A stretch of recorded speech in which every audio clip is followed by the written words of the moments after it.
C'est toujours un réel plaisir de vous savoir très nombreux, aimables téléspectateurs. Oui, la question a été évoquée pendant plusieurs semaines, mais elle revient encore d'actualité avec la dernière sortie médiatique du président de la République. Oui, sa mission à Kisangani au cours du meeting, il a dit la Constitution va être révisée. Ce n'est plus une proposition, il l'a déclaré. Alors, la question revient sur la table. La révision constitutionnelle, oui, mais réviser quoi exactement? Est-ce que cela fait l'unanimité au sein de l'Union sacrée? Et s'il faudrait carrément réviser, quels sont les articles qui méritent d'être révisés? On va en parler aujourd'hui avec des invités. Oui, nous avons Maître Donald Kabassele de l'UDPS. Bonjour et bienvenue à vous. Merci madame, merci à des téléspectateurs qui auront l'occasion de nous suivre aujourd'hui. Et je salue les co-panélistes. Nous avons également M. Trésor Kalala. Bonjour et bienvenue également à vous. Bonjour madame, je salue les co-débatteurs, je salue les téléspectateurs. Comme vous le savez, ça a toujours été un plaisir de nous retrouver sur le plateau de Télé 50 parce qu'ici nous avons l'avantage de rencontrer un plus grand nombre. J'appelle pour un débat républicain. Je pense que la population sera édifiée par la qualité et le niveau de notre débat. Nous avons également un scientifique, M. Olivier Sambaï. Bonjour également et bienvenue à vous sur ce plateau de Télé 50. Merci madame pour l'invitation. Je salue les co-débatteurs avec qui on est très habitués et les téléspectateurs qui vont nous suivre. Et je pense que nous allons élever le débat à un niveau purement scientifique qui pourra permettre à ce qu'on comprenne exactement la quintessence de cette question. Et j'ai été gâté également sur ce plateau par des trésors. Oui, espérons qu'on aura des trésors également. Monsieur Trésor Kongolo cette fois-ci, cadre également de l'UDPS. Bonjour et bienvenue à vous. Bonjour Madame Arlette, je salue tous les co-débatteurs sur ce plateau. Je profite de cette occasion pour souhaiter à chacun d'entre vous un bon début de week-end. Et je salue également le chef de l'État, le premier citoyen du pays, son Excellence Félix-Antoine Tshisekedi Tshilombo. Également un cinquième invité, Maître Efala Betoko de l'UNC. Bonjour et bienvenue à vous. Merci Madame. Tout plaisir pour moi de pouvoir se retrouver dans votre plateau. Vous savez que je l'ai toujours dit, Dieu a donné à notre pays toutes les richesses du monde. À part les richesses, nous avons aussi des cerveaux. Ce qui fait que, hormis les richesses, nous avons aussi une richesse scientifique. Nous devons en mettre au profit pour les pays, de réfléchir afin d'apporter des solutions adéquates aux vrais problèmes que posent les Congolais. Merci Madame. C'est un réel plaisir également de partager ce moment avec vous, aimables téléspectateurs. Nous espérons que vous serez édifiés. Vous aurez également des éléments de réponse en ce qui concerne la question de la révision ou carrément du changement de la Constitution. Aujourd'hui, si hier on pouvait parler de cette question comme étant une matière qui ne concernait que le parti politique UDPS, aujourd'hui, le président de la République a dévoilé réellement ses intentions de modifier la Constitution. Est-ce que c'était réellement un ballon d'essai? Vous confirmez cette fois-ci que c'était un ballon d'essai lancé par vous, l'UDPS? Madame, il n'y a pas de ballon d'essai. Nous partons d'une logique que nous défendons mordicus. Nous partons d'un testament qui nous ramène jusqu'au débat de ce jour. J'ai toujours rappelé que, à partir de 2005, nous avons boycotté les référendums pour adopter cette constitution du 18 février 2006.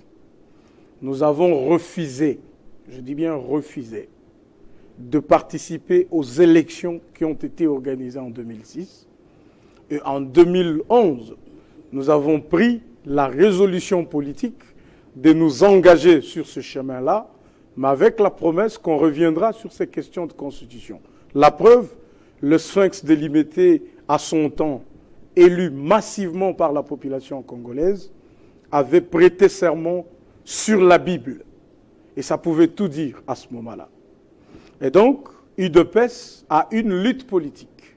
J'ai toujours répété, madame, que nous ne sommes pas d'accord sur la forme actuelle donnée à notre État. Parce que l'UDPS, comme beaucoup le savent, nous plaidons pour un régime politique que nous trouvons être un régime beaucoup plus souple et qui peut faciliter les développements à la base. Il suffit de lire nos statuts pour s'en rendre compte. Nous ne sommes pas d'accord avec les systèmes du pluralisme politique béant tel qu'il est maintenant, avec une autorisation à chaque Congolais de créer un parti politique. Donc ça veut dire si on est 100 millions de Congolais, nous pouvons avoir 100 millions de partis politiques. Nous n'étions pas d'accord. Nous n'étions pas non plus d'accord avec la question de la nationalité telle qu'elle avait été débattue. Nous ne sommes pas non plus d'accord avec les systèmes, on va dire, le système politique tel qu'il est fait. Aujourd'hui, le président n'a cessé de le rappeler. Vous prenez plus d'une année pour mettre en place un gouvernement parce que vous devriez satisfaire aux surenchères, vous devriez satisfaire aux besoins des politiciens qui, comme l'exige notre Constitution, devraient être consultés avant la mise en place d'un gouvernement. Alors, est-ce que cette Constitution est adaptée à nos réalités? Est-ce que cette Constitution répond exactement à chaque question politique que nous pouvons nous poser dans notre pays? Alors, il y a beaucoup de réponses. C'est comme ça que ça laisse transparaître deux possibilités. La première, c'est celle que cette même Constitution autorise, la réviser. Ça veut dire, pour la réviser, il y a deux matières sur lesquelles on doit tabler et les matières sur lesquelles on ne touchera pas. Ça, c'est la première hypothèse. Cette révision, le président l'a dit, c'est pour régler la question de la double nationalité, c'est pour régler la question de la souplesse de la mise en place d'un gouvernement, c'est pour régler les questions des difficultés que rencontrent les provinces et des autres entités territoriales décentralisées, c'est pour essayer de répondre à toutes ces interrogations. Alors, un autre débat qui survient, madame, c'est celui, effectivement, de savoir, est-ce qu'on peut changer la Constitution? Certains sont partisans du changement et ils n'ont pas tort de les dire. Pourquoi? Parce que beaucoup posent toujours cette question, où est-ce qu'on peut trouver la possibilité dans la Constitution de la changer? Je renvoie les uns et les autres à la lecture apprivoisée de l'article 5 de la Constitution pour se rendre compte que toute la souveraineté nationale revient au peuple. Et ce peuple peut s'exprimer de deux manières. Il peut s'exprimer par référendum, directement, ou il peut le faire par le biais de ses représentants. Et que tout pouvoir émane du peuple. Si nous considérons que la population congolaise avait mis en place cette constitution, reconnaissons par la théorie de l'acte contraire que, effectivement, la même population peut changer sa constitution. Monsieur Trésor, ce ne sera pas la première constitution au monde qui sera changée. On en a connu plusieurs vagues. Mais il est effectivement affirmé, madame, que le président a dit ce n'est pas une ultime urgence. Il a parlé de l'année prochaine. L'année prochaine, c'est dans 2 mois. Oui, c'est ce que je dis. C'est ce que je dis, madame. Ça veut dire donc ça peut être en janvier, une ultime ça peut être en février. Aujourd'hui, mais ce sont des questions questionnantes, comme on l'a dit, qui permettent à notre population de dire ce qu'elle pense de cette question-là. Monsieur Kongolo, alors que la question de la révision a été lancée par l'UDPS et ne fait pas encore l'unanimité au sein de l'Union sacrée, le président de la République, qui est sorti de l'UDPS, confirme qu'on va déjà réviser la Constitution. Est-ce que vous êtes sûr d'embarquer toute l'Union sacrée dans ce débat? Merci, Madame Arlette, pour la question. J'aimerais que vous me posiez la question de savoir, suis-je partisan du changement ou de la révision de l'actuelle Constitution? Pour la révision de la Constitution, je pense qu'en ce moment, il n'y a pas opportunité, puisque nous sommes sous état de siège dans la partie est de notre pays. Et pour ce qui est du changement, la Constitution est restée muette sur cette question. Et il y a un principe qui dit « ce qui n'est pas interdit est permis ». Donc, s'il faudrait changer la Constitution, je serais totalement d'accord. Parce que s'il faudrait emprunter le parole, ou bien le mot de mon co-débatteur, Maître Kabasele, nous sommes obligés de revoir la forme de l'État actuel. Ce qui motive le changement de la Constitution, c'est d'abord l'hybridité de la forme de l'État. Nous sommes en même temps en train d'emprunter les aspects d'un État fédéral et d'un État unitaire. Nous ne pouvons pas être mi-figue, mi-raisin. Soit nous sommes chauds, soit nous sommes froids. On ne peut pas être tiède. Et en tant que politologue averti, j'ai vite compris qu'il n'y a qu'un seul régime qui pourrait aller dans ce pays. Et c'est le régime présidentiel. Parce que le régime parlementaire, comme le chef de l'État l'a si bien dit à Kisangani, il faut que nous ayons une constitution qui tient compte des non-réalités. Dans un pays comme le nôtre, nous ne pourrons jamais avoir un chef qui règne mais ne gouverne pas. Et c'est ce qui est consacré dans les régimes parlementaires. Or, dans le régime présidentiel, c'est le chef de l'État qui est aux commandes et voir comment est-ce que le peuple se comporte lorsque les choses ne vont pas dans le sens de le satisfaire. Le peuple s'adresse directement, tourne dans les yeux du peuple, sont rivés vers le chef de l'État. Est-ce que vous ne vous contredisez pas dans la vision de l'Union sacrée? On a plutôt de l'UDPS. On a vu l'UDPS monter sur ce grand chevaux à l'époque de Mobutu pour parler de la dictature, pour revenir sur la question de la dictature. Et cette constitution qui revenait justement pour ravir ce pouvoir au président au risque de devenir dictateur. Vous semblez vouloir faire revenir cela. Vous pensez à une dictature, ce n'est pas là une forme de dictature cachée que vous revêtez? Vous parlez de la dictature parce que j'ai évoqué les régimes présidentiels. Vous pensez que le régime présidentiel est synonyme à la dictature? Non. Aux États-Unis, ils appliquent les régimes présidentiels. Au Sénégal, ici, à côté, ils appliquent les régimes présidentiels. C'est dans la volonté des dirigeants que tout se joue. Écoutez, dans un pays comme le nôtre, si vous scrutez de près notre Constitution, vous allez comprendre qu'il y a des articles qui obligent certains dirigeants à violer cette Constitution. Partons par exemple de l'article 10 qui évoque le problème de la nationalité. Et c'est là depuis que Kabila a été au pouvoir, nous avons connu des officiels qui ont la double nationalité. Pourquoi doit-on continuer à violer cette Constitution à ciel ouvert, devant tout le monde? Pourquoi ne pas réviser, par exemple, cet article? Et en parlant des révisions, il y a tellement de dispositions à réviser que ça ne sert plus à rien de parler de la révision, mieux vaut parler carrément du changement de cette Constitution.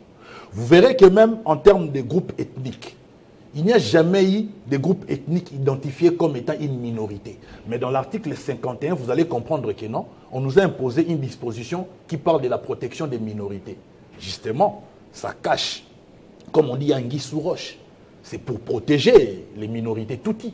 Parce qu'il n'y a aucun groupe ethnique en RDC qui est considéré comme une minorité. Vous avez l'article 217. J'ai scruté plusieurs constitutions. Vous verrez que le contenu de cet article ne se retrouve que dans la constitution du Sénégal, du Mali, du Burundi et du Niger. Et pourtant, en Afrique, nous comptons 54 États, si je ne me trompe. Mais ce contenu ne se retrouve que dans la constitution de ces 4 pays. Et vous verrez que même dans la communauté EEAC, il n'y a que le Burundi et la RDC qui ont un tel contenu dans leur constitution. Donc vous verrez que cette constitution, le chef d'État a raison, c'est les copier-coller de la Constitution française. On va y revenir Tous sur ceux cette qui question. ont rédigé cette Constitution ont été formés en France. On va y revenir sur cette question de Revenons révision d'abord sur l'avènement de Joseph Congolais Kabila ou pas comme Congolais. chef de l'État. On va en revenir. Prenez votre mal en patience. Maître Efala, apparemment, l'UDPS va seul en combat d'imposer la révision, encore d'ouvrir ce débat de la révision. On ne sent pas l'Union sacrée être emballée par cela. Certains estiment que c'est carrément, ça fait partie des prérogatives de l'UDPS seulement. Vous êtes UNC. Est-ce qu'aujourd'hui la question mérite d'être évoquée? Merci beaucoup, madame, pour la parole. Madame, je crois que la question de la révision de la Constitution par rapport à l'actualité, c'est une question très capitale. Et c'est une question que nous devons les traiter avec beaucoup de maîtrise. D'emblée d'abord, aujourd'hui, les problèmes de la révision de la Constitution, comme vous le savez, et comme nous le savons, a été posé d'abord par nos partenaires l'UDPS. Et à ce jour aussi, le chef d'État l'en a confirmé. Le problème, c'est quoi? Même la Constitution en soi ne refuse pas la révision de la Constitution. À travers l'article 218, on a prévu même les personnes ayant qualité pour en solliciter. Mais le problème, c'est quoi? Nous sommes l'Union sacrée. Personnellement, j'estime que au nom de l'Union sacrée, l'IDPS devait d'abord revenir poser les problèmes au sein de l'Union sacrée. Parce que vous savez très bien que pour ces problèmes, au niveau de l'opinion, certaines même s'y opposent. C'est ainsi que c'est une responsabilité pour nous. Une responsabilité pour nous. Alors pour aborder, nous devons l'aborder avec beaucoup de médisance. Voilà pourquoi il serait utile que l'IDPS, notre partenaire, pose des problèmes au sein de l'Union sacrée.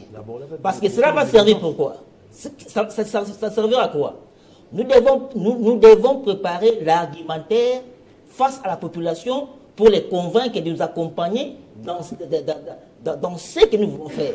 On doit apporter un argumentaire cohérent, un argumentaire efficace.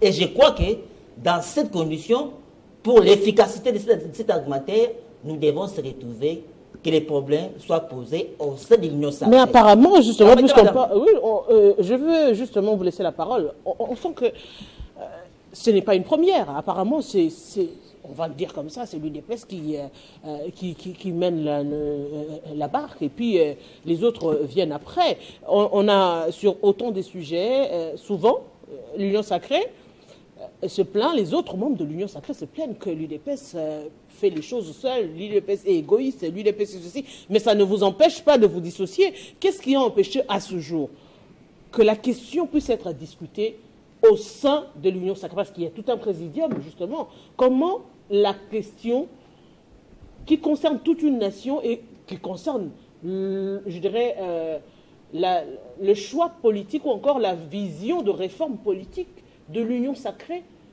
ne concerne que l'UDPS et non vous. Vous, les autres membres de l'Union sacrée. Oui, madame. Je crois que rien n'est encore tard. Rien n'est encore tard. En plus, l'Union sacrée est toujours là. L'Union sacrée existe. Donc, rien n'est encore tard. À tout moment, les problèmes peuvent être posés et l'Union sacrée va s'organiser pour préparer comment y aborder la problématique. Donc, rien n'est encore tard. Nous pouvons toujours le faire. Parce que, d'emblée même, moi, personnellement, l'argumentaire pour dire que non, la Constitution vient de l'étranger. À ce qui me concerne, c'est un argumentaire léger. D'autant plus que la Constitution de la RDC n'est pas la seule loi qui vient de l'étranger. Peut-être vous ne le savez pas. Toute ou moins la majorité de nos lois organiques vient de l'étranger. Je peux vous en citer. Le code pénal congolais que nous utilisons aujourd'hui, que nous l'appliquons aussi à bon escient, vient de l'étranger. Les codes civils, les codes des obligations. Donc, il y a plusieurs lois que nous utilisons aujourd'hui qui viennent de l'étranger. Quand on dit ça vient de l'étranger, ça veut dire quoi? Quoi exactement? C'est-à-dire quoi? Il y a des raisons. Il y a des raisons. Ce sont des lois, d'abord, nous avons hérité de la colonisation. Ça, c'est la première raison. Deuxièmement, ce sont des lois faisant partie de la même famille des droits. Parce qu'en droit, nous avons 4 familles des droits. Nous avons la famille romano-germanique, nous avons la famille anglo-saxonne, nous avons la famille des droits indiens, ainsi que la famille des droits arabes. Alors la RDC fait partie de la famille romano-germanique, la même famille que nos colonisateurs. C'est pour ces raisons-là qu'aujourd'hui, autant de lois que nous avons aujourd'hui viennent de l'étranger. Mais pour ma part, ce n'est pas les seuls argumentaires que nous allons avancer. Il y a plus d'autres argumentaires, voire même certains qui étaient cités par mon confrère Maître Kabasele, que nous devons organiser ça au sein de l'Union sacrée. Préparer un argumentaire fort, tenant compte aussi des besoins de la République. Vous êtes conscient que ça sera difficile? Parce que déjà, à travers les médias et réseaux sociaux, il y a déjà les propos de l'Union sacrée qui sont contre l'Union sacrée sur cette question. On a fait ressortir les déclarations du professeur Mbata, du président, l'actuel président de l'Assemblée nationale, M. Vital Kamerhe, du président de la République, même sur cette question de la révision de la Constitution, plusieurs fois. Est-ce que vous ne pensez pas que c'est incohérent de vous voir dans un miroir disant certaines choses et aujourd'hui vous rebiffez carrément? Madame, nous sommes en politique. Nous sommes en train de gérer la nation. Et si nous voulons, parce que même cette révision, c'est toujours dans l'intérêt supérieur de la nation, pour que les institutions puissent fonctionner afin d'apporter des solutions aux problèmes de la population. C'est ça l'idée. Mais la manière de procéder, nous souhaitons que tout cela soit lancé au sein de l'Union sacrée. C'est de cette façon que nous pouvons s'organiser et apporter un argumentaire fort de nature à convaincre l'opinion nationale et internationale. Monsieur Kalala, est-ce que ce n'est pas carrément une question politique qu'on amène sur la table? Merci, madame, pour la verve oratoire que vous m'offrez. Moi, j'aimerais que nous puissions réfléchir froidement sur cette question de la Constitution. Nous devons éviter de nous agiter et surtout aussi plonger dans des suspicions. La Constitution d'une nation, c'est même l'âme de la nation. C'est là que réside même la spiritualité de cette dernière. Alors, nous devons être sérieux et conséquents lorsque nous élaborons ces textes-là. Comme je l'ai toujours dit, ici, ce n'est pas un problème politique, c'est un problème de la survie de toute une nation et de toute une destinée. La forme de notre Constitution, déjà, pose problème. Les conditions dans lesquelles, d'abord, notre Constitution a été élaborée, c'est très problématique.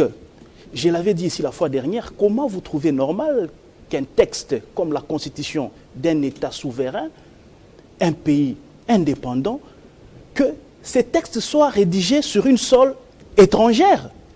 C'est en Afrique du Sud qu'on a tout harmonisé pour ce qui concerne notre Constitution, et ça a été taillé sur la mesure des belligérants. C'est une constitution des chiens des défaillances. Parce que les gens se regardent avec méfiance, alors il faut mettre en place un régime qui va plaire aux belligérants pour qu'il n'y ait pas de problème. Trésor l'a dit ici, on nous met en place un régime semi-parlementaire, semi-présidentiel. Un régime hybride qui est en train de dépouiller le président de toutes ses responsabilités. Tout ça pourquoi? Afin de plaire les belligérants en face. C'était ça. C'est comme ça que je vous avais dit la fois dernière, on peut changer la Constitution selon l'évolution culturelle, sociologique et politique d'un pays. À l'état actuel, la Constitution ne répond plus aux réalités de l'heure. Si en 2005-2006, cette Constitution répondait aux réalités de l'époque, mais nous avons évolué. Actuellement, cette Constitution ne répond plus aux réalités de la République démocratique du Congo. Nous avons évolué en quoi faisant? La Voilà. guerre à l'Est continue jusqu'aujourd'hui. Non, on est agressé. Ne passons pas, ne faisons pas de coq à l'âne, s'il vous plaît. Permettez-moi, je donne des éléments précis, aujourd'hui. Je donne des éléments. On continue à voter, à réaliser les élections, comme d'habitude. La guerre de l'Est ne finit pas. Qu'est-ce qui a changé aujourd'hui qui va nous dire que nous ne sommes plus dans les contextes d'avant ou qu'est-ce qui a changé? Bon, madame, moi j'aimerais rester dans la ligne de votre émission ou de la thématique. Aucun président démocratique, ou plutôt démocrate, ne peut diriger le Congo avec cette constitution sans la violer. C'est un piège. Effectivement, comment expliquer? Je suis dans un régime où je suis président de la République, je nomme le Premier ministre, mais je ne sais pas le révoquer. Il faut que le Parlement l'autorise. Si le Parlement ne l'autorise pas, le Premier ministre reste jusqu'à la fin de mon mandat. Est-ce que vous trouvez ça normal? Je suis dans un régime où je suis président de la République, j'investis les gouverneurs par ordonnance présidentielle. Mais je ne peux pas les révoquer parce qu'ils dépendent de l'Assemblée provinciale. Nous sommes dans un régime comme ça. Dans une forme de l'État, pareil. C'est comme ça que Trésor Kalala sur ce plateau est en train de proposer que l'on puisse changer la Constitution afin de changer la forme de l'État ainsi que les régimes politiques pour rendre l'administration politique de notre pays souple. C'est comme ça qu'ici, moi, je suis en train de plaider pour la forme unitaire, un régime parlementaire qui met le président de la République face à ses responsabilités. Madame Boutela, nous sommes tous à Kinshasa ou à la République du Congo. Quand les courants partent, on dit que c'est le président de la République. Quand il y a hausse de prix sur les marchés, c'est le président de la République. Quand il y a grève, c'est le président de la République. Mais la Constitution, s'il vous plaît. Le Conseil des ministres, ça veut dire qu'il est au courant de tout ce qui se passe au quotidien, chaque semaine. Donc, il n'est pas en retard par rapport au ministre. Moi, je n'ai pas dit qu'il est en retard. Le Conseil des ministres n'est qu'une réunion. Ici, je suis dans la profondeur des choses. En principe, nous devions commencer à tirer sur le président, plutôt sur les gouvernements, au lieu de tirer sur le président de la République, parce que c'est un roi qui règne, mais qui ne gouverne pas. Le président est irresponsable devant le peuple. Parce que l'Assemblée nationale, c'est la représentativité populaire. Donc le président de la République, pour tout ce qui se passe au Congo, il est irresponsable. C'est le Premier ministre et son gouvernement qui sont responsables face à la population. De ce fait, moi je dis, pour être rationnel, imbibé de bon sens, je crois qu'il serait important ou rationnel pour nous d'échanger cette constitution pour qu'elle réponde aux conditions ou aux réalités de l'heure. S'il vous plaît, avant d'avancer, je m'excuse. Permettez-moi. Le président est irresponsable. Le président est voté par le peuple. Effectivement. Il rend compte à ce peuple-là. Par le biais de quoi? Par le biais du gouvernement. Exactement, Madame, parce qu'il vous êtes nomme. en train, Parce que quand vous parlez de pouvoir discrétionnaire du chef de l'État, ça veut dire que le chef de l'État a le droit de placer quelqu'un qui correspond à sa vision pour avoir le résultat escompté. C'est à ce titre-là également qu'il préside le Conseil des ministres pour faire le suivi au quotidien de l'évolution de ce qui se passe. Quoi de plus normal lui demander de compte alors qu'il a toutes les informations et autres choses. Au regard de cette constitution, le président a un pouvoir limité sur ses gouvernements. Je viens de le dire, le chef du gouvernement, c'est le Premier ministre. Mais quand le Premier ministre va à l'encontre de la vision du chef, le chef ne sait pas les sanctionner. Il faut recourir au Parlement, et si le Parlement n'est pas d'accord, eh bien le Premier ministre restera. C'est comme ça que moi je dis, nous devons changer la forme de l'État, notre régime politique, afin de mettre le président face à ses responsabilités. Nous devons avoir une forme de l'État, un régime politique qui permet au président de la République de nommer le gouverneur, de les révoquer, de nommer le Premier ministre, de les révoquer. Et aussi, il y a beaucoup de problèmes qui se posent. Aujourd'hui, nous avons cette histoire des assemblées provinciales, par exemple. C'est budget d'effort. Pourquoi ça existe encore? Les réalités de l'or ont prouvé que ça ne sert plus à rien. Il complique le développement à la base. Parce que le développement à la base, c'est au niveau des gouverneurs, bourgmestres, chefs des secteurs. Mais à ce niveau-là, il y a déjà beaucoup de problèmes à travers notre constitution. En quoi est-ce que les assemblées provinciales sont différentes des assemblées nationales? C'est les mêmes problèmes que posent les assemblées provinciales avec l'élection avec les gouverneurs, les motions et autres choses. C'est la même chose que fait l'Assemblée nationale. Mais est-ce que vous êtes fiers? Non, s'il vous plaît. De la République démocratique du Congo et siège des institutions. En quoi est-ce que c'est différent? Si aujourd'hui on devrait réellement parler des choses comme telles, c'est ce que font les députés promotion, c'est ce que font les députés nationaux. Mais si nous évoluons comme ça, je ne saurais pas évoluer aussi dans ces débats. Parce mais que c'est un échange. À chaque deux phrases, vous m'interrompez. À chaque deux phrases, vous m'interrompez. Mais je ne sais pas développer mon argumentaire. Je suis désolé, madame. Donc, laissez-moi m'exprimer calmement. Je dis ceci. Au regard de cette constitution, avec les réalités de l'heure, ça ne correspond plus. Aujourd'hui, quand vous sondez la population, vous verrez que la majorité est pour qu'on puisse supprimer, par exemple, le Sénat. Or, ce n'est pas une question qui va aller à la révision conditionnelle. C'est une question qui doit aller au changement de notre régime politique. Nous devons passer peut-être de la forme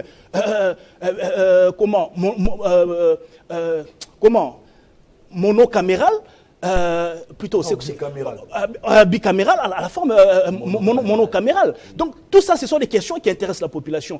Une partie veut qu'on puisse élire le gouverneur, l'autre veut à ce qu'on puisse nommer le gouverneur. Ce sont des questions qui nous poussent à revoir notre constitution. Le problème des conseillers municipaux, aujourd'hui, ils sont plus de 1500, autour de 1700 si je ne m'abuse. Voilà, ils doivent être payés. Mais pendant que le peuple est en train de souffrir, comme vous le dites là, mais tout cet argent-là, on peut économiser ça autrement. Mais c'est dans notre constitution qu'on est en train de garantir tout ça. On paye le président de la République, on paye les sénateurs. Là, c'est pas un problème. Vous êtes en train, s'il vous plaît, que vous avez demandé de réaliser les votes. Ils sont combien? Pas nous avons demandé. C'est la constitution. Vous êtes en train de me rejoindre que, effectivement, nous devons changer cette constitution, nous adapter aux réalités du moment. Parce que les circonstances dans lesquelles on a rédigé la Constitution de 2006 Pour le moment, ça ne répond plus. Nous Permettez sommes plus à en face monsieur des Olivier belligérants. Sambaye. Nous avons face à une population qui a évolué. Et bien, nous devons aussi évoluer avec l'âme de notre nation. Monsieur Olivier Sambaye, vous êtes scientifique. C'est vrai que vous avez, on vous a reçu plusieurs fois sur cette question de la révision carrément du changement de la Constitution. Mais aujourd'hui, est-ce que le débat de fond est réalisé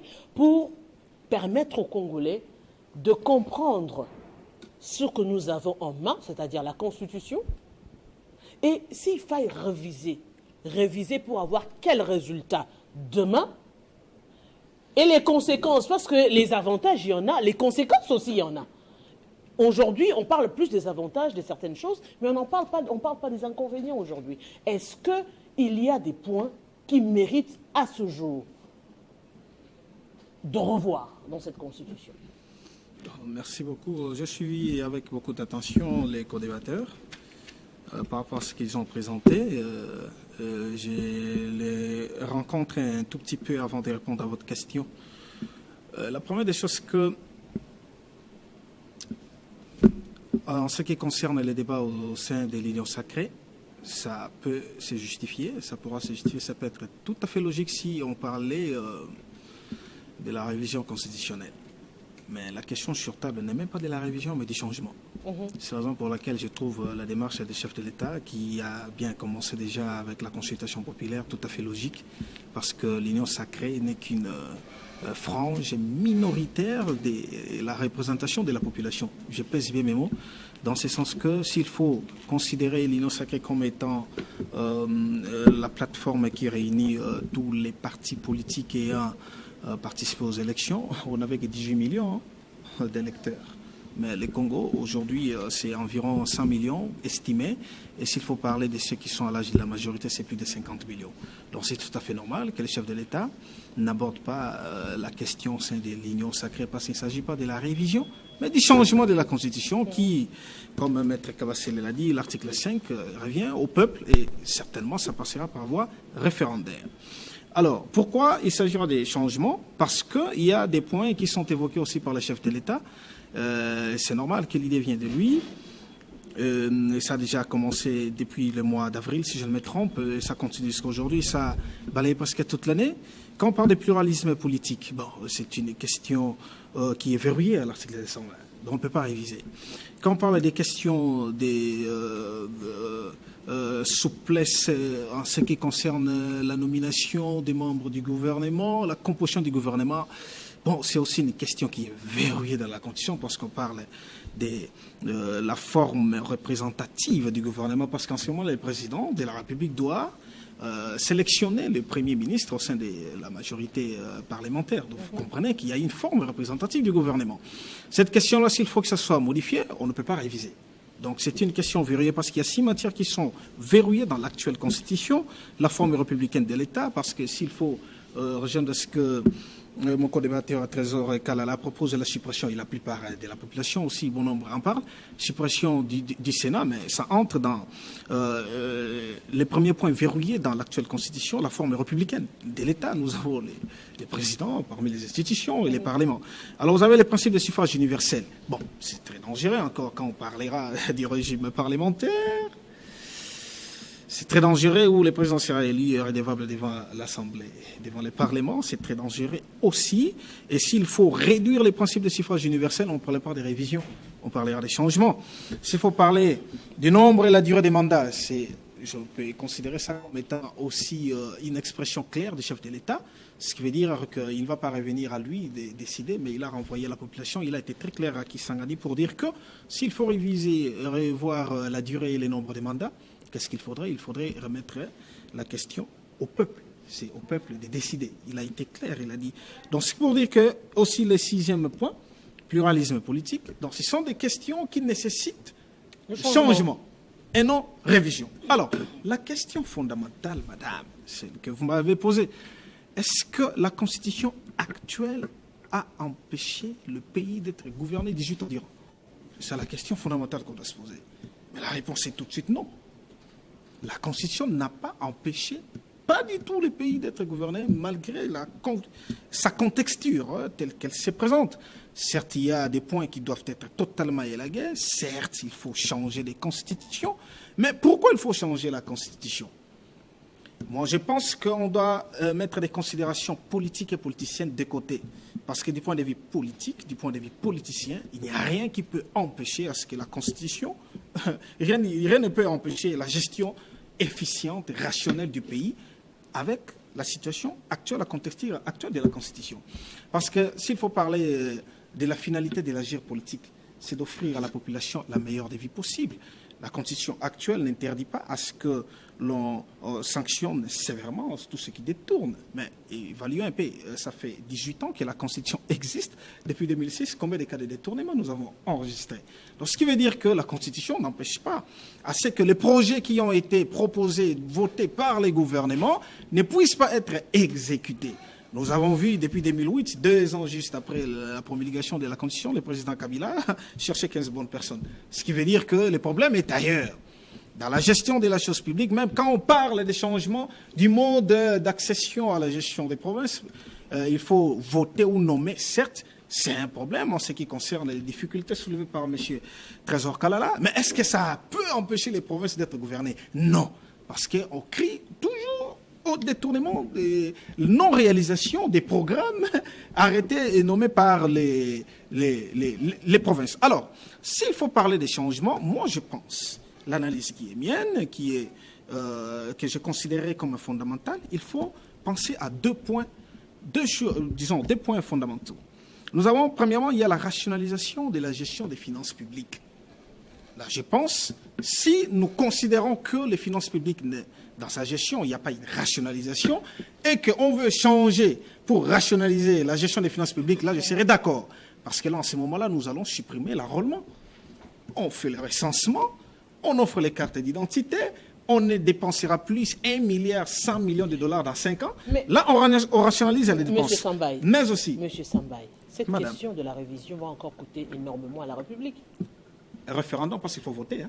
Il faut Exactement, enrôler. Hein. Exactement. Parce que beaucoup ont ça veut déjà dire que ça perdu coûtera le énormément à la République, énormément. alors que vous milliards êtes dans de la dollars. réflexion, dans la logique où il faudrait supprimer certaines institutions parce qu'on veut justement, on estime que c'est budgétivore et autres, alors que la question du référendum va encore coûter des millions à la République démocratique du Congo. Et à cela, est-ce que vous êtes conscient, moi, que la question qui dérange, même pas les politiques, c'est quand on parle de changement, on voit tout de suite le rallongement du mandat du président de la République.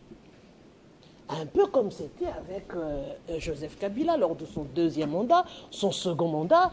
On parlait de la question de la révision, on a vu des constitutionnalistes, on a vu des professeurs, des avocats revenir sur cette question. Il peut encore briguer un autre mandat, il a tout ça, 3e penalty. Et c'est maintenant, est-ce que le moment n'est pas bon, Maître Kabasele? Merci madame, merci beaucoup. Moi je pense que nous disons tous la même chose. Il n'y a personne qui est contre la révision. Il n'y a non plus personne qui est contre les changements. Sauf que, pour nos amis de l'INC, ils estiment qu'il fallait d'abord avoir une réunion. Comme ça, on va tous se mettre harmoniser d'accord. Les points de vue. Et puis, qui doit jouer quel rôle et tout ça. Donc, c'est le protocole. Ça veut dire, sur le plan fondamental, ils n'ont pas de contestation. Donc, l'INC est d'accord de changer la Constitution. Ça, c'est vous qui le dites. Ou de la réviser. Ça, c'est vous qui le dites. Je suis dans des Il ne faut pas l'affirmer comme ça. Merci beaucoup. Je ne l'ai pas affirmé dans les mêmes contextes que vous. Voilà. Et quand je prends la parole, je vais... Vous avez besoin qu'on ait une réunion avant de publier... Pour savoir s'ils sont également... Voilà. Quel est le rôle de l'Union sacrée? S'il vous plaît. Quel est le rôle des nouveaux alliés? Quel est notre rôle? Selon voilà. vous, quel est le rôle des alliés? Voilà, leur problème. Quel est le rôle de l'Union sacrée? Je ne pense Pourquoi nous avons ces cadres politiques? Pour nous servir à quoi, selon vous? Voilà. Si je comprends bien, les amis ont besoin de la considération. Ils estiment qu'ils ne sont pas considérés, mais n'oubliez pas que l'UNC gère l'Assemblée nationale. Les problèmes n'est pas là. S'il vous plaît. C'est pas ça les problèmes. Non, non. Protégez-moi, madame. C'est pas ça les problèmes. Quand nous disons quel est le rôle de l'Union sacrée, il n'a pas la parole. Permettez-moi de vous arracher même deux. Vous ne comprenez pas comment ça se passe ici, cher ami. Ici, on donne la parole. C'est ça. Merci. Donc, madame, vous comprenez que le problème, il est à un certain niveau résolu et c'est l'avis de tous les Congolais. Prenez votre micro-baladeur, demandez aux Congolais, est-ce que vous aimez cette constitution? Ils ne connaissent même pas cette constitution. Voilà, mais alors, a fortiori, s'ils ne la connaissent pas, nous qui la connaissons... C'est vous qui mettez dans leur bouche qu'ils connaissent et qui refusent. Madame, la constitution d'un pays, imaginez que nous, les humains, on naît, on grandit, on vieillit et on meurt. Vous pensez que c'est une constitution qui va rester éternelle? Pas du tout. La France n'a pas commencé avec cette constitution de 1958, pas du tout. À l'époque des dynasties, des Carolingiens, vous connaissez l'histoire. Ça veut dire que le peuple évolue. Et dans l'évolution, la technologie, les humains, le mode de vie, comme tout évolue, une constitution peut aussi évoluer. Et la même constitution permet à chacun d'avoir un point de vue. Nous pouvons avoir le point de vue de la changer, ne nous en voulez pas. Si vous avez votre point de vue de ne pas la changer, c'est comme ça qu'il est prévu un référendum. Est-ce qu'à ce stade ici, on est en train encore de parler des révisions ou du changement? Le président de la République a été clair à ce sujet. Je vais être très clair. Je vous ai dit ceci, madame. Je sais chaque phrase que j'utilise, c'est que ça représente. J'ai dit que nous, IDPS, n'étions pas d'accord avec cette constitution. Voilà. C'est des notoriétés publiques. C'est connu de tous les politiciens que quand nous sommes partis à San-Suti, nous avons fait une campagne pour que cette constitution, les référendums, soient boycottés. Est-ce que c'est vrai ou c'est faux? Est-ce que les Congolais le savent ou pas? Ils le savent. Ici, sur ce plateau. Alors, plateau, s'il vous plaît, madame. Ici, sur ce plateau, il n'y a pas même un mois, vous aviez dit ceci. Le président a dit qu'il va respecter la Constitution. Voilà. Et dans la Constitution, il y a la question de la révision et non du changement. Donc, le président pense à la révision. Mais on se rend compte que ce n'est même pas la révision, c'est le changement. Mais moi, je vous parle. Je maîtrise exactement tout le mot que je prononçais sur votre plateau. J'ai dit ceci. Le président propose la révision sur des points précis. Il dit qu'il va se limiter à ça. Il y a toute une interview qui existe où il dit c'est vrai qu'il y aura des petits malins qui viendront pour contourner mes propos, pour dire ce qu'ils pensent. Vous voyez? Il parle en tant que président de la République, institution. Je vous dis qu'il y a une histoire en tant que parti politique. Nous, IDPS, nous avons une histoire. Nous avons une manière de voir les choses. Cette manière de voir les choses peut contenter le président actuellement, au vu de réalité qu'il a en face, tout comme ça ne peut pas les contenter. Mais est-ce que ça nous est interdit en tant que parti politique de dire ce que nous, partis politiques, on pense? Je pense que non. Ce n'est pas interdit.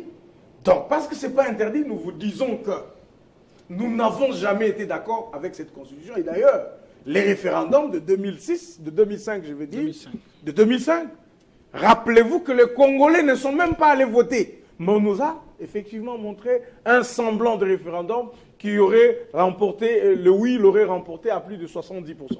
Donc, madame, sur les questions de changer la constitution, il le faut. Monsieur Kalal. Il le faut. Monsieur Congolais. Alors, les autres détails. Est-ce que le peuple congolais, est-ce que vous kippez le peuple? Est-ce que vous regardez le peuple? Je réponds. Nous sommes aujourd'hui à 1 $ le litre d'essence. Renseignez-vous en Afrique centrale et partout en Afrique. Allez-y même en Europe. Exactement. En Europe. Je parle de la France, ça c'est beaucoup plus accessible, même à travers son Google, chacun peut avoir l'information. Qui est ces pays-là qui a réduit les litres d'essence à 1 $? Il y a la RDC parmi. S'il vous plaît, madame. S'il vous plaît. Le litre à 1 $ avec quel salaire? Ah voilà, ça c'est un autre débat. Mais justement, avec quel salaire? Puisque vous parlez de la France je vous réponds. et autres, je vous réponds. Aussi, ne prenez pas les questions qui vous enchantent. Prenez dans la globalité, dans la gestion d'une nation. Voilà. Qu'est-ce que la France a qui mérite aujourd'hui d'avoir ce litre à autant? Non, mais avant, et aujourd'hui, avec le revenu de Congolais, leur imposer cela, est-ce que c'est bon ou c'est mauvais? C'est là justement la question. Je vous réponds. Par rapport au salaire des Congolais, il y en avait qui avaient 150 000 francs. Aujourd'hui, ils ont 600 000 francs. C'est une évolution ou pas? Quelqu'un qui avait 150 000 francs, aujourd'hui, il a 600 000 francs. C'est une évolution ou pas? Toute l'Afrique est au-delà d'1 $, la plupart, à part quelques pays, et nous maintenons ces caps. Est-ce que ça ne peut pas réduire le prix de produits sur le marché? Est-ce que ça ne va pas faciliter le transport? Quand le transport va baisser, n'est-ce pas, le produit qui suivent vont effectivement subir la conséquence. Est-ce que le faire, ce n'est pas être un gouvernement responsable? Qui a dit, madame, que la question du changement nous empêche de gérer la République? Maître Kabassi, voilà. Monsieur Kongolo. Je reviens sur cette question. Les Congolais craignent la question de la révision. Pourquoi? Parce qu'on parle des mandats.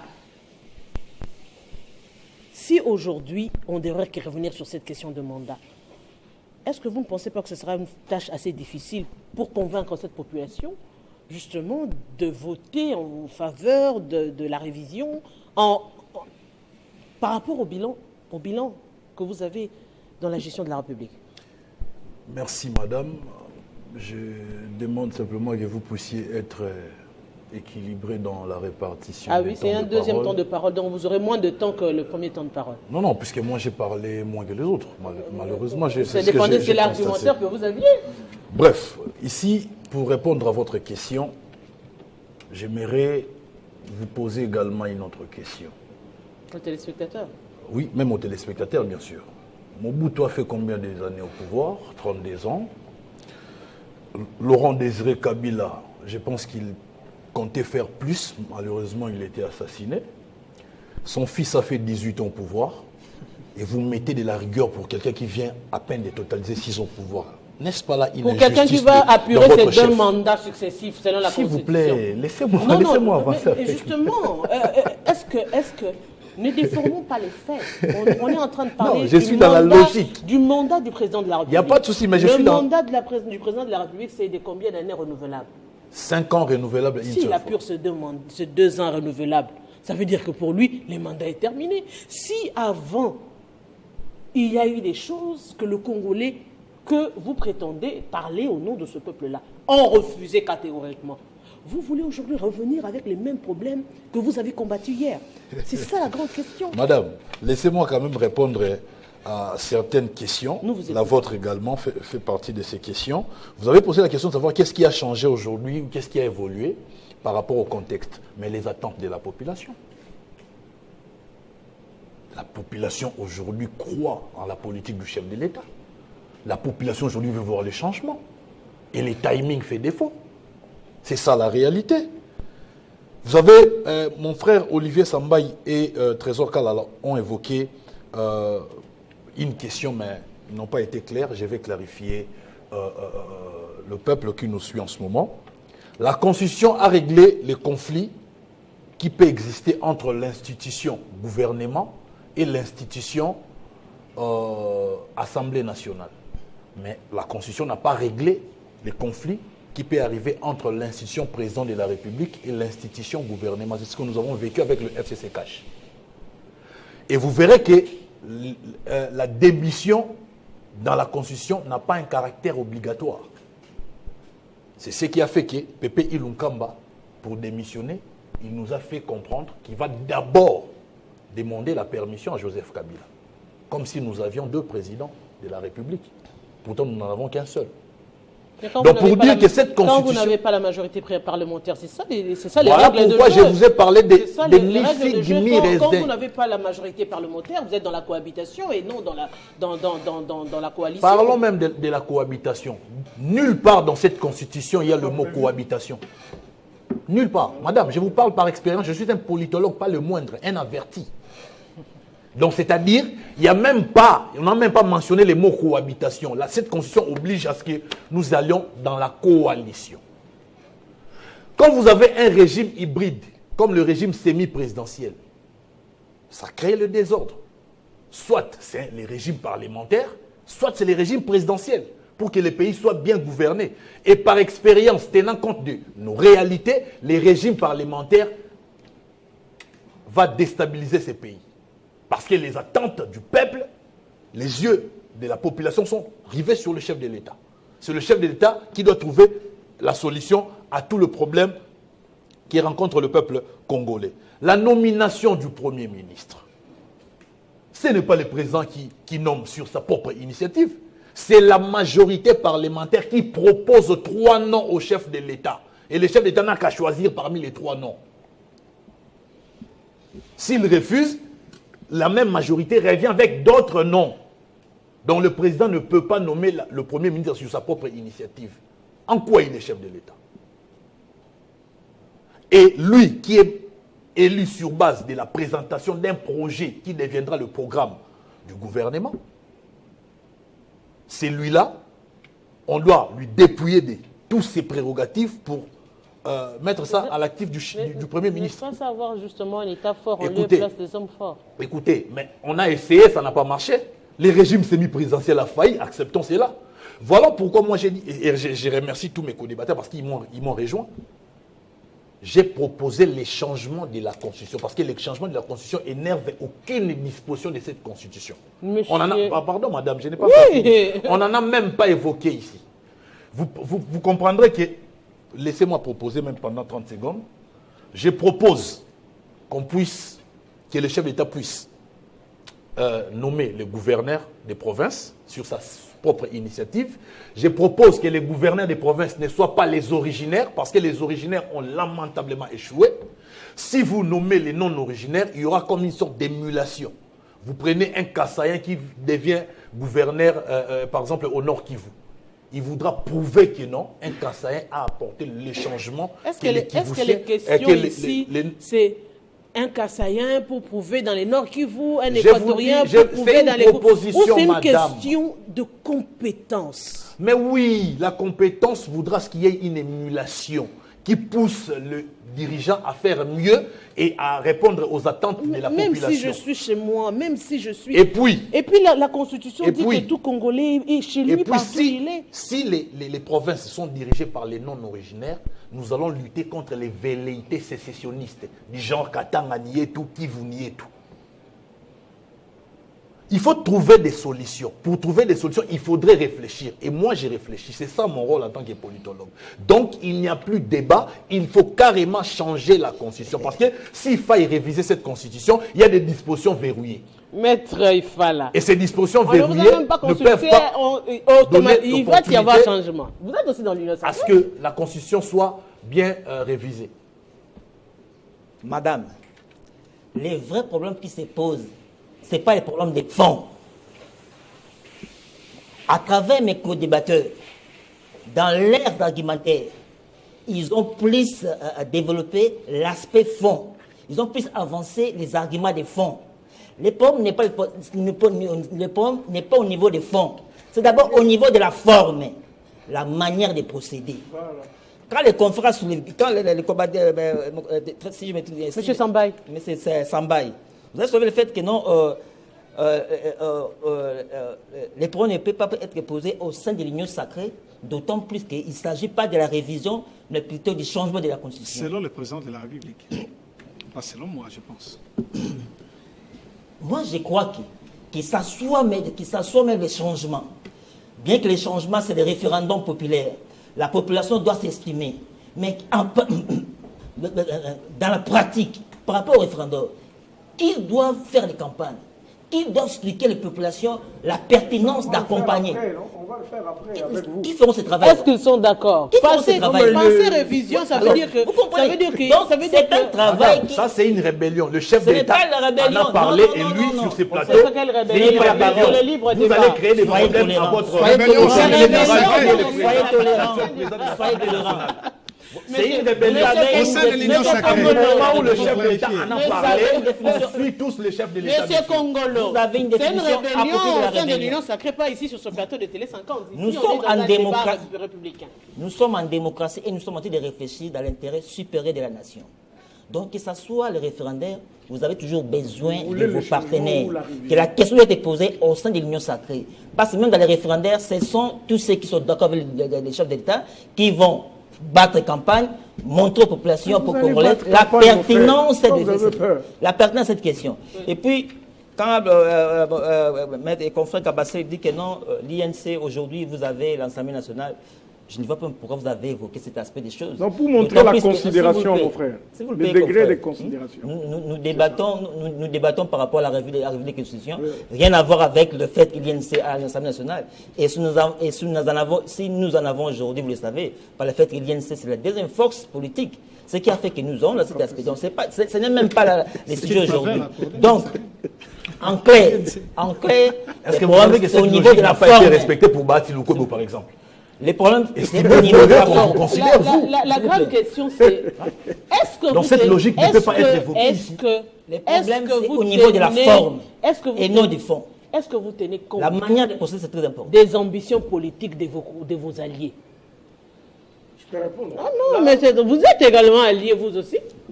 Bon. Est-ce que vous tenez compte parmi les alliés parce qu'on est en train de parler du deuxième mandat, du deuxième et dernier mandat du président de la République. Il y a des ambitions cachées pour ceux également qui veulent briguer la présidence de la République démocratique du Congo. Est-ce que vous tenez compte de leurs ambitions politiques en proposant ce que vous voulez proposer? Voilà, c'est comme ça que je dis qu'il faut éviter des suspicions lorsque nous réfléchissons sur ce qui concerne la Constitution. D'abord ici, je crois que mon frère de l'UNC, par élégance, il ne devait pas venir sur ces plateaux. Il devait s'abstenir. Il apporte son point de vue. Non. Il ne peut pas être d'accord toujours avec vous. Non, s'il vous plaît, c'est comme ça que je dis. Comme ce n'est pas encore décidé dans leur famille politique. N'est-ce pas, M. Kabassé, la beauté de la démocratie? Je dis ceci. Je crois que c'est aussi. Vous sentez qu'on la viole même maintenant. On viole la Constitution parce qu'elle n'est pas souple, au fait. Je dis ceci. Ils n'ont pas encore pris position dans leur parti politique par élégance. Par bon sens et rationalité, ils devaient rester d'abord à la maison en entendant qu'ils prennent position pour venir exploiter ça sur un plateau de télévision. À moins qu'ils me disent qu'il est venu ici à titre personnel. Mais là, il engage l'INC, c'est très dangereux pour sa famille politique et même pour son président Vital Kamerhe. Évitez les jets des mots. Parce que là, vous évitez les jets des mots. Oui, chef d'État allait déjà les jets des mots. Attention, mais je n'ai pas encore parlé. Maître, je vous protège. Ici, c'est le plateau de 2050. Je vous protège. Madame Arlette, vous voulez quoi? Oui. On va conclure. Mais je n'ai pas encore parlé. En fait, moi, je suis en train de dire ceci. Il faut que l'on me comprenne clairement. Oui. Trésor Kalala ne roule pas pour la révision de la Constitution. Trésor Kalala roule pour le changement de la Constitution. Parce que j'estime et je constate que les réalités de l'heure ne correspondent plus à notre Constitution. Nous avons suffisamment évolué sur les plans sociologiques, culturels et politiques et par conséquent, notre texte doit être conforme aux réalités de l'heure. Madame Boutella, résumé. Le développement, c'est au niveau de la base, comme je venais de le dire. Moi, je vois mal que l'on ait des gouverneurs qui ne sont pas redevables au président de la République. C'est pas normal. Je trouve anormal que nous ayons un Premier ministre qui aura plus confiance au Parlement qu'au président de la République. Non, moi je veux un président qui agit et qui est responsable devant sa population. C'est ça mon problème. C'est comme ça que moi je dis ici, on ne peut pas interdire à tout un peuple de réfléchir. 2 ou 3 personnes ne peuvent pas se mettre sur la route de la population et l'empêcher d'exercer son droit de référendum. Si nous, les politiques, nous ne nous entendons pas, eh bien, appliquons l'article 5, interrogeons la population. Elle veut du changement, de la révision ou du maintien. Ok, madame, on parle révision et changement. Si on parle révision, c'est-à-dire nous sommes dans la continuité. Si nous parlons changement, nous sommes dans la discontinuité. Qui dit discontinuité dit signifie table rase. C'est-à-dire que Joseph Kabila va aussi revenir comme candidat. Nous allons représenter, tout le monde va se représenter. Alors, ce qu'il faut retenir, ce qui est très important, révision ou changement. Moi, j'ai proposé, parce qu'on n'a pas assez de temps, on a plusieurs fois abordé cette question. L'unique élément à ne pas toucher, c'est l'exposé des motifs de l'actuelle Constitution. Exactement. C'est le point qu'il ne faut pas toucher. Et c'est ce qui fait couler encre et salive, surtout du côté de ceux qui sont dans l'opposition. Si, et seulement si, Félix Tshisekedi dit qu'il ne va pas toucher l'article 72, je pense que tous les opposants vont accepter. S'il y aura débat, cher maître, sachez très bien que non, parce qu'il y a une peur. Peur de voir que le président... 72 qui dit que le chef de l'État est élu pour une durée de 5 ans, une fois renouvelable. Ah, voilà. Mais je venais de rappeler que tous tous ses prédécesseurs ont fait plus de 10 ans. Et il n'y a pas de Et souci. là, ça pose aucun Exactement, problème. c'est langage qui fait peur à ceux qui sont dans l'opposition, qui ne voudraient pas assez qu'on fasse les changements. Mais bien, la révision, les plus importants, on peut tout changer, mais ne changeons pas l'exposé des motifs. L'exposé des motifs, où nous aurons un président qui va être dans une logique du Rwanda. Oui, exactement, dans la logique du Rwanda. Prévoit par moment la logique du Rwanda, la logique de tout ce qui est la logique du Cameroun, dans l'exposé de où vous avez le nombre illimité de mandats. Le président peut rester 5 ans, 20 ans, 25 ans, il renouvelle à chaque fois les mandats. Et là, ça ne sera pas... Les Russes aussi. Nous allons revenir à la case départ. Donc, changement s'il y en aura, qu'on reste dans l'exposé des motifs. Monsieur Kabasele, je vous dis grand merci. Monsieur Trésor Kalala. Pas la parole. Non, c'est grand merci, on est déjà à la fin. Monsieur Samba, également grand merci à vous. Maître Fall, également grand merci à vous. Et aussi, Monsieur Trésor Kongolo. En tant que femme, j'ai tenu à m'opposer aux propos et entrer au sexisme d'un de vos confrères qui a fustigé la façon de faire de la première ministre. Pourtant, depuis qu'elle est là, nous voyons les résultats. Après ces 100 jours, nous avons les prix des carburants qui ont baissé. Nous avons obtenu un siège aux droits de l'homme, un siège des droits de l'homme aux Nations on est Unies. redevable au gouvernement. Et non pour dire que la première ministre travaille, mais un de vos confrères a tenu des propos franchement... je regrette qu'il soit appelé journaliste. Non, la confrérie, on se protège toujours. Il a eu à le dire, et si vous estimez qu'il n'est pas en droit de le dire, vous sollicitez un plateau, son plateau, il pourrait le faire voir, et non pas sur le plateau de Télé 50, non. Sur le plan de l'éthique et de la déontologie, on est hors cadre. Nous vous disons grand merci. C'était un réel plaisir de vous recevoir ici sur ce plateau, dans le cadre justement de cette émission. Ça fait débat, oui, la question reste d'actualité, révision, changement de la Constitution. Nous vous disons grand merci de nous avoir suivis et nous souhaitons un joyeux anniversaire à un fils, Pascal Kambaye, qui fête aujourd'hui également son anniversaire. Bon anniversaire à lui et également très bonne suite de programme. À vous, aimables téléspectateurs sur Télé 50.